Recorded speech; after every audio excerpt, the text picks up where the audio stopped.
ആദ്യമേ ഞാൻ കൈ കൊടുത്ത ലൈക്ക് അതൊന്നും എനിക്ക് ഓർമ്മയില്ല. അത്ര അന്നേരം ഒന്നും ആരും ഇവാലുവേറ്റ് ചെയ്യാൻ ഉള്ള ടൈം അല്ല. നമ്മുടെ മെന്റൽ വേറെയാണ്, ജസ്റ്റ് കയറിയതിലുള്ളൂ.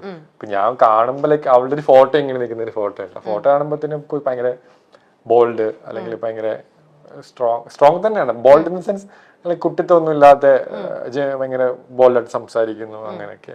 ബട്ട് എന്റെ ഡിഫറെന്റ് ആണ്. ജോളിയായിട്ട് ഫണ്ണായിട്ട് സംസാരിക്കുന്ന ഒരാളാണ്.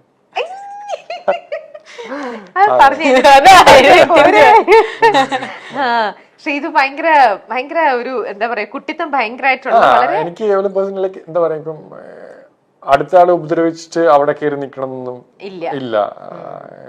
അതെനിക്ക് അറിയാം. അതിൽ ശ്രീതുവിൽ ഒട്ടും ഏറ്റവും നെഗറ്റീവായിട്ട് തോന്നുന്നത് എന്താ ആ ഒരു ക്യാരക്ടറില്? നെഗറ്റീവ് ആൻഷ്യസ് ആവും കുറെ പെട്ടെന്ന്. എങ്ങനെ എന്തെങ്കിലും ചെറിയ കാര്യങ്ങൾ ഉണ്ടെങ്കിലൊക്കെ അവൾ തന്നെ സോൾവ് ചെയ്യും. ബട്ട് സ്റ്റിൽ ആ ഒരു മൊമെന്റിൽ ടെൻഷൻ ആയിട്ട് അയ്യോ അങ്ങനെ ഇങ്ങനെയായി പറ്റുന്നില്ല. അങ്ങനെ എത്ര ദിവസം അങ്ങനെ ടൈമിന് പെട്ടെന്ന് ആവും, പിന്നെ അത് പോകും, അന്നേ പോകും. പിന്നെ ഞാൻ വെളിയിൽ കാണിക്കില്ല. വെളിയിൽ കാണിച്ചില്ലാലും മറ്റുള്ളവർക്ക് മനസ്സിലാവുന്നുണ്ടല്ലോ. ഇല്ല, അർജുനക്ക് മേ ബി മനസ്സിലായിണ്ട, പക്ഷെ ഞാൻ കാണിക്കില്ല. ഓക്കെ, മാക്സിമം അടക്കേജ്. അങ്ങനെ നിങ്ങളുടെ ലൈഫിലേക്ക് ഏറ്റവും കൂടുതൽ ഇൻഫ്ലുവൻസ് ചെയ്തിട്ടുള്ള ഏതെങ്കിലും ആക്ടേഴ്സോ അല്ലെങ്കിൽ ഇന്നൊരാളുടെ എല്ലാ മൂവീസും ഒരു സ്റ്റഡി മെറ്റീരിയൽ എന്നുള്ള രീതിയിൽ തന്നെ ആണെങ്കിലും അങ്ങനെ ശ്രീതു? എനിക്ക് ഓരോരുത്തരുടെ കിട്ടിയും ഒന്നൊന്ന് നമ്മൾ കത്തിക്കാന്ന് ഞാൻ വിചാരിക്കുന്നു. ഓരോരുത്തരും ഓരോ ഡിഫറെന്റ് ആയിട്ട് തന്നെ ഉണ്ടാവുമല്ലോ. സോ എനിക്ക് ലൈക്ക് ഓരോരുത്തർ മലയാളം മൂവീസും തമിഴ് മൂവീസും കാണാനും മോസ്റ്റ്ലി തമിഴാണ്. സൂര്യ സാർ വേണമെങ്കിൽ ഞാൻ പറയാം. ഓക്കെ, ഏറ്റവും കൂടുതൽ ഇഷ്ടം. വേറെ എന്തൊക്കെയാണ് നിങ്ങൾ നല്ലൊരു സിനിമയിലേക്ക് അല്ലെങ്കിൽ നല്ലൊരു കഥാപാത്രം ചെയ്യാൻ വേണ്ടിട്ട് നിങ്ങൾ നിങ്ങളെ തന്നെ എന്തൊക്കെ ചെയ്തിട്ടാണ് ട്രെയിൻ ചെയ്തുകൊണ്ടിരിക്കുന്നത്? ഞാൻ ഈ പറയുന്നത് മാത്രം കഥാപാത്രത്തിലേക്കൊന്നും ആയിട്ടില്ല, ജസ്റ്റ് അല്ല എന്നാലും നിങ്ങൾ എയിം ചെയ്യുന്നത് അത് തന്നെയാണ്. ഞാനിപ്പോ ചെയ്തോണ്ടിരിക്കുകയാണ് ഒരു മൂവി. അപ്പൊ അതെനിക്ക് ബിഗ് ബോസിൽ നിന്ന് വന്ന ഒരു മൂവിയാണ്, ജിത്തു സാറിന്റെ. പറയാൻ പറ്റുമോ? അത് ആസിഫ് അലി അപർണ അവരെല്ലാം ചെയ്യുന്ന ഒരു പടത്തില്. ഷൂട്ടിംഗ് കഴിഞ്ഞോ? ഇല്ല, ഓൺ ഗോയിങ് ആണ്, നടന്നുകൊണ്ടിരിക്കുന്നു. എനിക്ക് ബ്രേക്ക് ആണ്.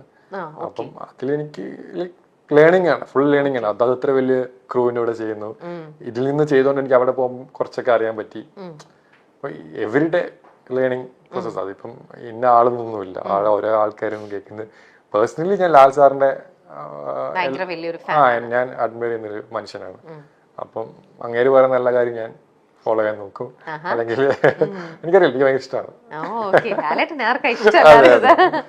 നമ്മുടെ ഒരു പ്രത്യേക ഒരു ഇതാണല്ലോ ലാലേട്ടൻ. എനിക്കറിയില്ല, ഇപ്പം ഞാൻ ഭയങ്കരമായിട്ട് മിസ് ചെയ്യുന്നുണ്ട്. എനിക്ക് ബിഗ് ബോസിൽ അട്രാക്ട് ചെയ്ത വീക്കെൻഡ് എപ്പിസോഡ് ലാസ്റ്റ് സാർ ഒന്ന് മിണ്ടാൻ പറ്റുന്നുണ്ട്. അതൊരു ഭയങ്കര മൊമെന്റ് ആണ്. One of the reason Lal sir തന്നെയാണ്. അപ്പം എനിക്കൊരു ഫാൻ ബോയ് അല്ലെങ്കിൽ നമുക്ക് അവിടെ പോയി ലാൽ സാറിന് സംസാരിക്കുക, അല്ലെങ്കിൽ ശാസനം കേൾക്കുക, അല്ലെങ്കിൽ തമാശ പറയുക, ചിരിക്കുക, അതൊക്കെ എത്ര പേർക്ക് കിട്ടും? അല്ലെങ്കിൽ അങ്ങനത്തെ ഒരു ഞാൻ കൂടെ വർക്ക് ചെയ്തപ്പോൾ എനിക്ക് അത്ര കിട്ടുമെന്ന് എനിക്കറിയില്ല. പിന്നെ 100 ദിവസം കഴിഞ്ഞിട്ട് പിന്നെ വീക്കെൻഡ് സാറ്റർഡേ സൺഡേ ഒക്കെ ആ സമയമാകുമ്പോഴത്തേനും ഇതില്ല, ലാൽ സാറിനെ കാണാൻ പറ്റുന്നില്ല, സംസാരിക്കാൻ പറ്റുന്നില്ല. ഈവൻ ബിഗ് ബോസിന്റെ സൗണ്ട് ഒക്കെ ഞാൻ പേഴ്സണലി മിസ് ചെയ്തിട്ടുണ്ടായിരുന്നു. ലാലേട്ടന്റെ ചെയ്ത് കിട്ടിയോ? ഇല്ല, എനിക്ക് അങ്ങനെ കിട്ടിയിട്ടില്ല. എന്തെങ്കിലും കാര്യത്തിൽ അപ്രീസിയേഷൻ കിട്ടിയോ? അതുണ്ട്. ലാൽ സാറ് കുറെ അപ്രീഷിയേറ്റ് ചെയ്യാണ്ട് തന്നെ. ഞാൻ എനിക്ക് വിഷുവിന്റെ സമയത്ത് എനിക്ക് പനിയാന്ന് പറയുമ്പോ എന്റെ ഇവിടെയൊക്കെ തൊട്ടൊക്കെ നോക്കി പനി കൂടി. എനിക്കതൊക്കെ ഭയങ്കര വലിയ കാര്യമാണ്. ഇപ്പം അതിപ്പം റിലേറ്റ് ചെയ്യാൻ പറ്റും എല്ലാവർക്കും. ഇപ്പൊ നമ്മൾ അത്രയും അഡ്മയർ ചെയ്യുന്ന ഒരു മനുഷ്യൻ വന്നിട്ട് നമ്മളെ അത്രയും പാമ്പർ ചെയ്യുമ്പോഴത്തേക്കിന് അതിനേറ്റവും ബെസ്റ്റ്.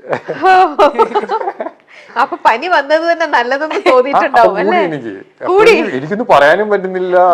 സാർ നോക്കി മോനെന്ന് വിളിക്കുമ്പോ തന്നെ നമുക്ക് അങ്ങനെ ആ ഒരു വിളി കേൾക്കുമ്പോ തന്നെ നമ്മള് ഇല്ലാതാവും.